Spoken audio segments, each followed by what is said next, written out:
Hello there, and welcome back to Star Trek Resurgence. We're about to go on mission 37, Crosstalk. Let's go. Ooh. Gyridinium infusion, I see. Ooh, Tylus, hello. Crosstalk. When I heard you destroy the TKon vault, I was surprised. By my order? By myself? Surprised that I was glad to hear it. The Hotari do not wage war or kill our enemies if we can avoid it. But hearing that the TKon, who have decimated my people, took such a loss... Is it wrong that it feels like justice? We've lost so much to the TKon. Things we can never get back. I regret it now. You do? It's just so many lives lost. They take lives to come back. True. I know. Zero-sum It's game. coming along nicely. Thank you, Tylus. I'll take it from here. We've dampened the things with Tylus with that decision. We're almost done. I have to brief Ambassador Spock in a few minutes. Ambassador Spock can wait. You have some fences to mend. I know you had your reasons for destroying the Taconian crystals, and I won't question them. Hopefully this galvanizes the bridge crew behind your leadership. But I expect there will be fallout with Portal. Assuming he's still with us, I sincerely doubt he's indifferent to what happened.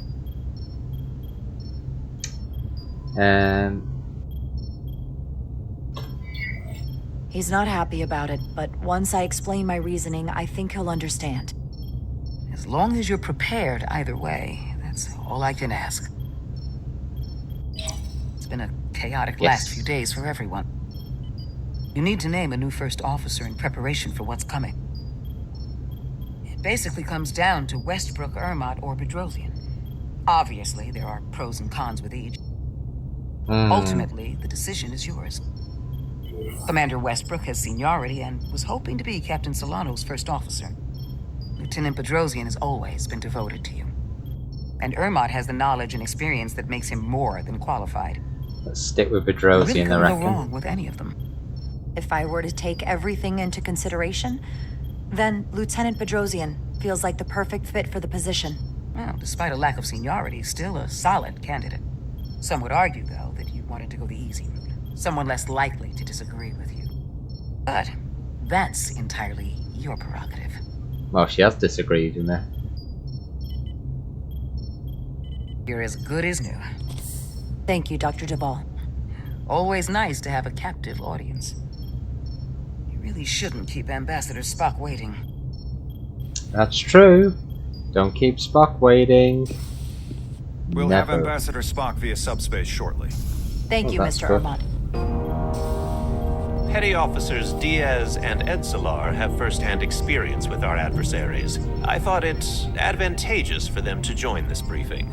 I understand this is unusual, but I trust you have no objections.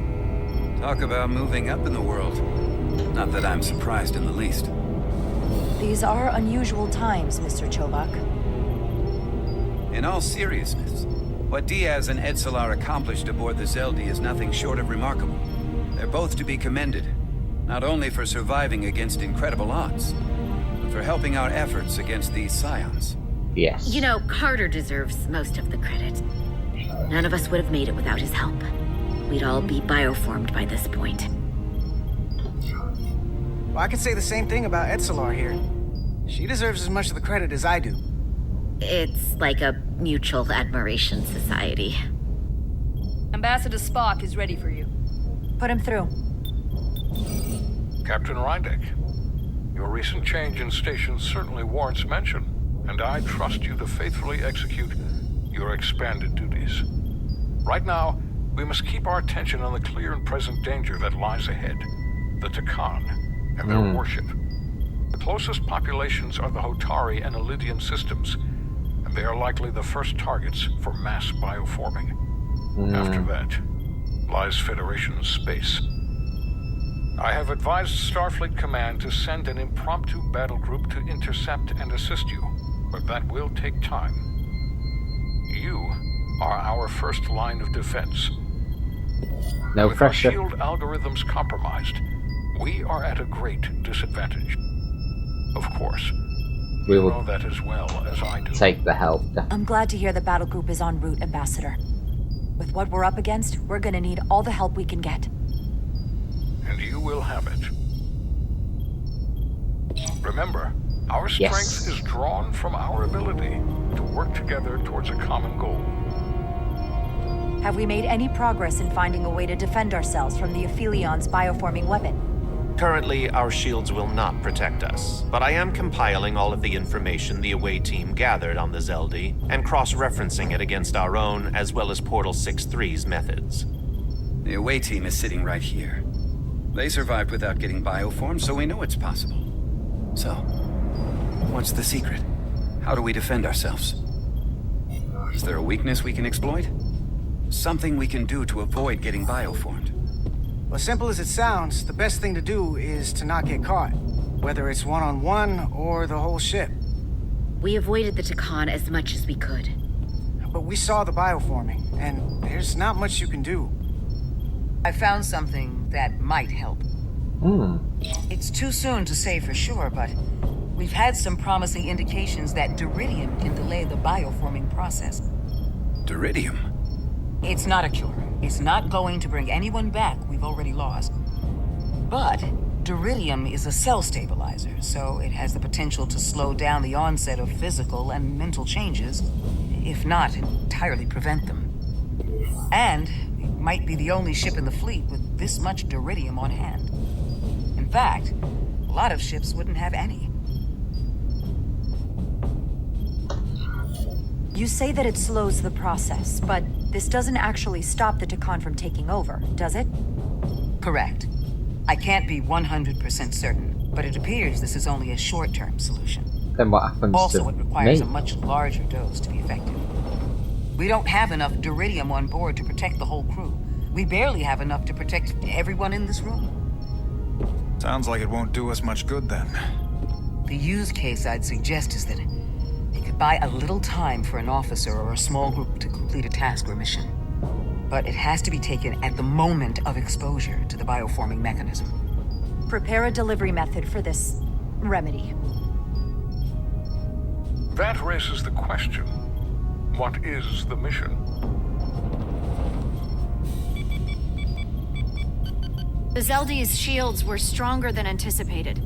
If the Aphelion has even more effective protection, we'll have difficulty breaking through.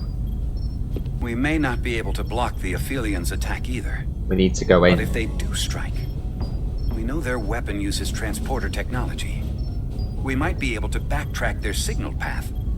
Like we did to evacuate Captain Rydek from Tau. Exactly. We could send an away team onto the Aphelion. And destroy it from the inside. Modify photon torpedoes to use as explosives. So it's like jujitsu. We use their attack and turn it against them. That's the idea. We'll keep thinking on it. I'd rather not have to take a direct hit to punch back. There might be some other way we can turn their strength into a weakness. I'll have security personnel prep a boarding party, should the opportunity arise. Petty Officers Edsalar and Diaz are the logical choices to lead any away mission to the Aphelion. They have already crippled one enemy ship. If anyone can do so again, it is them. This isn't a rescue. It's a tactical incursion. Do you really have some special insights, as Commander Chovak suggests? Doesn't the fact that we're here speak for itself? Just surviving won't be enough this time. Sabotage is kind of becoming our specialty. We'll find a way to get the job done. Well, he certainly has the swagger for it. If this is the necessary course of action, I support it. With the help of Portal.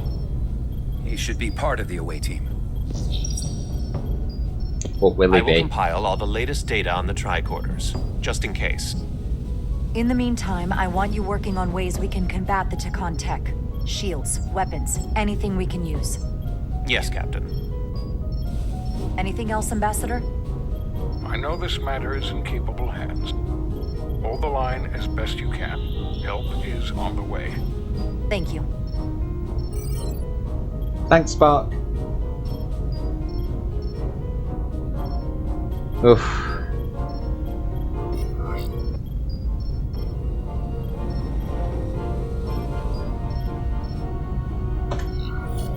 I have faith in all of you to meet this moment with the urgency it requires. I expect all of us to give it everything we've got. Happy? Thank you, Petty Officers Diaz and Edzelar. You're dismissed. While we have a quorum of senior staff, there is a procedural element we need to take care of. Oh, Resolute really? command codes must be transferred to Captain Rydek for control of the ship. Of course. Computer, transfer all command codes to Captain Jara Rydek. Voice authorization Urmott, Echo 4 Lima. Voice authorization Duval. Beta 2 Yankee. Voice authorization Westbrook. Alpha 7 Tango. Awaiting your authorization, Captain.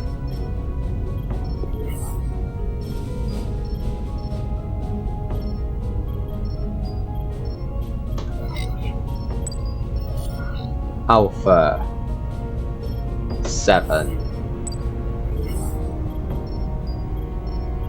Whiskey. Voice authorization, Rydek. 7 Whiskey. Captain's codes transfer. The updated command structure is incomplete. Please designate a new first officer. Who is the new first officer? The time has come. Please designate a new first officer. Promote Commander Westbrook, Commander Urmott, or Lieutenant Bedrosian. Westbrook and Urmott have started gravitating towards us and would be naturally next in line as commanders. But Please Lieutenant designate Bedrosian. a new first officer. Alright, computer. But Bedrosian has been through thick and thin with us, and unlike Duval suggested, she does challenge us. Although you could say, because these two hate us more, that they're more likely to challenge us. Oh my god. Just because we've chose Bedrosian before doesn't mean we need to choose her again.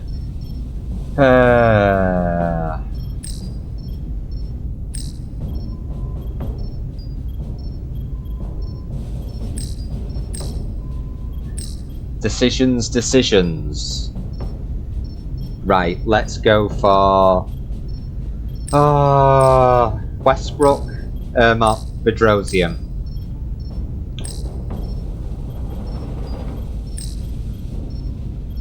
Let's go for Bedrosian. It is my honor to name Lieutenant Bedrosian as the new first officer of the USS Resolute. Wow. Congratulations, Lieutenant. I don't even know what to say. Thank you.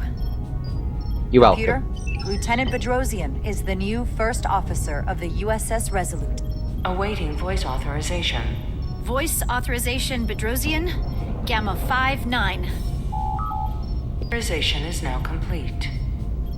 Now, if you'll excuse me, there's work to be done. Nicely done. I think that went well. Thanks. Captain Rydek! Uh-oh. Excuse me for a minute. This is just unbelievable, unacceptable, inexplicable. To be the most senior officer on the bridge, and to be passed over again? I couldn't believe you went to Lieutenant Bedrosian with the information about Captain Solano being compromised instead of me. I've never felt more humiliated. Listen, Let's calm it down. I know you're disappointed. I would be too in your position. But considering our history and what we're up against, I had to decide what would be best for all of us. Which is why I chose Lieutenant Bedrosian. And that is the greatest insult of all. One of the most junior officers on the bridge. Bedrosian doesn't have the experience to be an effective first officer. It'll never work. You might as well have chosen Handar. It doesn't make any sense. Bedrosian, of all people. I'm sorry, Commander Westbrook, but my decision is final.